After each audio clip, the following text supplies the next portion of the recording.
সালামু আলাইকুম রহমতুল্লাহ। আজকের ক্লাসে আমরা আরও দুটি গুরুত্বপূর্ণ থিওরাম প্রমাণ করে দেখাবো, একদম কি সহজ করে। গত ক্লাসের কনসেপ্ট কাজে লাগিয়ে আমরা আজকের ক্লাসে আরও দুটি থিওরাম প্রমাণ করব। তাহলে আজকের ক্লাস শুরু করা যাক। থিওরাম 8-এর মধ্যে কি বলা হয়েছে? সসীম সংখ্যক বদ্ধ সেটের সংযোগ সেট বদ্ধ সেট। গত ক্লাসে আমরা আলোচনা করেছিলাম দুইটি বদ্ধ সেটের সংযোগ বদ্ধ সেট, দুইটি বদ্ধ সেটের সেট সেট বদ্ধ সেট, ঠিক আছে। তাহলে এখানে আজকে শুধুমাত্র এখানে সসীম সংখ্যক কথাটা কি চলে আসছে, এই জন্য আমরা কি সসীম সংখ্যক বদ্ধ সেট নিছি A1 A2 A3 dot dot N সসীম সংখ্যক কি বদ্ধ সেট। তাহলে A1 A2 A3 সসীম সংখ্যক যদি বদ্ধ সেট হয় তাহলে তার পূরক সেট A1 এর পূরক সেট কি CA1 CA2 CA3 এগুলো সবগুলো কি পূরক সেট না? তাহলে পূরক বদ্ধ সেটের পূরক সেট কি হবে? খোলা সেট হবে, আমাদের জানা আছে, ঠিক আছে। এ যদি বদ্ধ হয়, ঠিক আছে, বদ্ধ হলে তার পূরক সেট কি হবে? খোলা হবে, এটা আমাদের কি জানা আছে না? এটা অবশ্যই জানা আছে। সেজন্য CA1 CA2 CA3 dot dot CAN কি খোলা সেট। তাহলে আমরা গত ক্লাসে বলেছিলাম যখন এখানে সংযোগ হবে তখন সংযোগ প্রমাণ করতে বলবে তখন আমাদের কি ইন্টারসেকশন নিতে হবে। যখন সেট প্রমাণ করতে বলবে তখন আমরা কি নিব? সংযোগ নিব, ঠিক আছে। এখন এই n সংখ্যক খোলা সেটের আমরা কি নিছি? ইন্টারসেকশন নিছি, ঠিক আছে। যখন সংযোগ হবে তখন আমাদের কি ইন্টারসেকশন, সেজন্য আমরা কি n সংখ্যক খোলা সেটের ইন্টারসেকশন নিছি। এখন আমাদের তো জানা আছে সসীম সংখ্যক খোলা সেটের সসীম সংখ্যক খোলা সেটের সেট কি হয়? খোলা সেট হয়। সসীম সংখ্যক খোলা সেটের সেট কি? খোলা সেট। সেই জন্য এই সসীম সংখ্যক খোলা সেটের সেট কি হয়েছে? খোলা সেট হয়েছে। এদিকে আমরা কি খোলা সেট দিছি, ঠিক আছে। তাহলে এটাকে আমরা কিভাবে লিখতে পারি? সবগুলোকে আমরা ইন্টারসেকশন যেহেতু করছি সেজন্য ইন্টারসেকশন আগে নিয়ে আসছি, অর্থাৎ এখানে CA1 CA2 CAI পর্যন্ত না, এই জন্য আমরা CAI লিখছি। CAI সংখ্যক খোলা সেটকে আমরা কি করছি? ইন্টারসেকশন করছি এই জন্য। তাহলে এটা যেহেতু খোলা সেট, এখানে জাস্ট এটা কি খোলা সেট, এটা কি খোলা সেট, এটাকে আমরা পরিবর্তন করে এই কথাটা লিখছি আর কি, বলে জানা আছে। তাহলে এখন এখান থেকে লিখেছি এটাই আমাদের গুরুত্বপূর্ণ। এখান থেকে এটা লিখেছি, এটা করতে গিয়ে লিখেছি এটা একটা কি সূত্র আছে, এটা হচ্ছে কি ডি মর্গানস ল। কি বলা হয়? ডি মর্গানস ল। ডি মর্গানের একটা কি আছে? সূত্র আছে।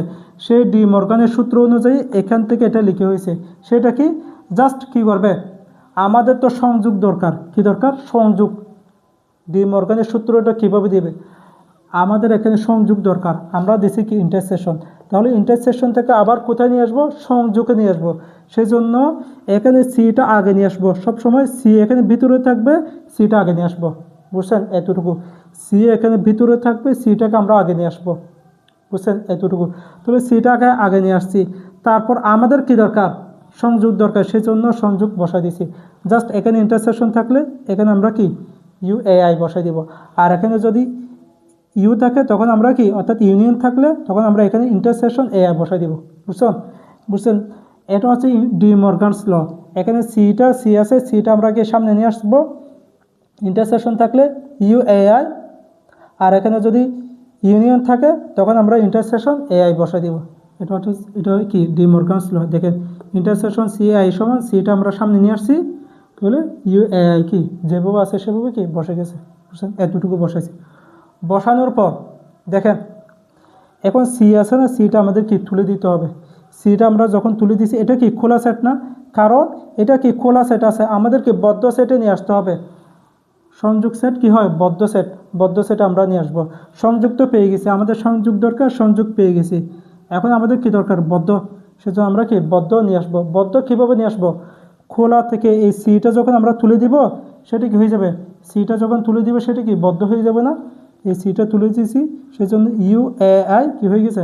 খোলা সেট থেকে বদ্ধ সেট হয়ে গেছে, বুঝছেন? এতটুকু পর্যন্ত একদম কি সহজ করে প্রমাণ করে দেখাইছি। এখন দেখেন ভালো করে এই জায়গায় এখানে সসীম সংখ্যক বদ্ধ সেটের সংযোগ বদ্ধ সেট বলছে না, জাস্ট এখানে বদ্ধ সেটের জায়গায় এখন আমরা কি দিব? সেট দিব। কি দিব? সেট দিছি। সেট দিলে এটা হচ্ছে কি 10 নম্বর থিওরাম। কী হবে 10 নম্বর। 10 নম্বরের মধ্যে সবগুলো সেম থাকবে। যখন আমরা এখানে সেট দিব তখন এখানে কি নিতে হবে, ইউনিয়ন নিতে হবে। কিন্তু সবগুলো আমরা কি ইউনিয়ন দিয়ে দিই, ঠিক আছে, এখানে ইউনিয়ন দিয়ে দিয়েছি। এখন ইউনিয়ন দিলে তখন কি হবে দেখেন, সবগুলো ইউনিয়ন করছি না, সেই জন্য এখানে কী হবে, ইউনিয়ন হবে। আর এখানে ইউনিয়ন আমাদের কি দরকার, সেট দরকার, সেই জন্য এখানে কী হবে, অর্থাৎ এটা পরিবর্তন হয়ে যাবে আর কি। এটা ইন্টারসেকশন কি বসাই দিছি, এটা কি হয়ে যাবে, ইন্টারসেকশন হয়ে যাবে, এটাও কি ইন্টারসেকশন, বুঝছেন। তাহলে আমাদের কি সসীম সংখ্যক খোলা সেটের সংযোগ, খোলা সেট জানা আছে না, সেই জন্য সসীম সংখ্যক খোলা সেটের সংযোগ খোলা সেট। তাহলে এখানেও খোলা সেট, এখানেও কি খোলা সেট। তারপর সিটা যখন তুলে দিছি, এটা খোলা সেটটা কি হয়ে গেছে, বদ্ধ সেট হয়ে গেছে। তাহলে সসীম সংখ্যক বদ্ধ সেটের সেট বদ্ধ সেট, এটা আমাদের কি প্রমাণ হয়ে গেছে না। তাহলে এখানে ডি মর্গানস সূত্রের মধ্যে কি দিতে হবে, জাস্ট এখানে ইউনিয়ন আছে না, এই ইউনিয়নটা বসা দিতে হবে। ইউনিয়ন কি বসা দিছি, ঠিক আছে। তারপর ইউনিয়ন থেকে আমাদের কি লাগবে, ইন্টারসেকশন লাগবে, সেই ইন্টারসেকশন এখানে কি বসা দিছি, বুঝছেন। একদম কি সহজ করে থিওরাম 8 এবং কি থিওরাম 10 সহজ করে কি প্রমাণ করে দেখাইছি। এগুলো একদম কি ছোট্ট ছোট্ট থিওরাম, এগুলো পরীক্ষা চলে আসলে না জানা না থাকলে স্কিপ হয়ে যাবে, ঠিক আছে। তাহলে আজকের ক্লাস এই পর্যন্ত। আগামী ক্লাসে আমরা এই অধ্যায়ে সবচেয়ে যে যেটা গুরুত্বপূর্ণ থিওরাম, বোলজান ও বাইস্টার্স উপপাদ্য, এটা আমরা কি প্রমাণ করে দেখাবো। এরপরের ক্লাস আমরা হেইন-বুরেল উপপাদ্য, এটা কি প্রমাণ করে দেখাবো। এই দুইটা উপপাদ্য হচ্ছে কি সবচেয়ে গুরুত্বপূর্ণ এবং সবচেয়ে বড় থিওরাম, ঠিক আছে। তাহলে আজকের ক্লাস এই পর্যন্ত। আসসালামু আলাইকুম রহমতুল্লাহ।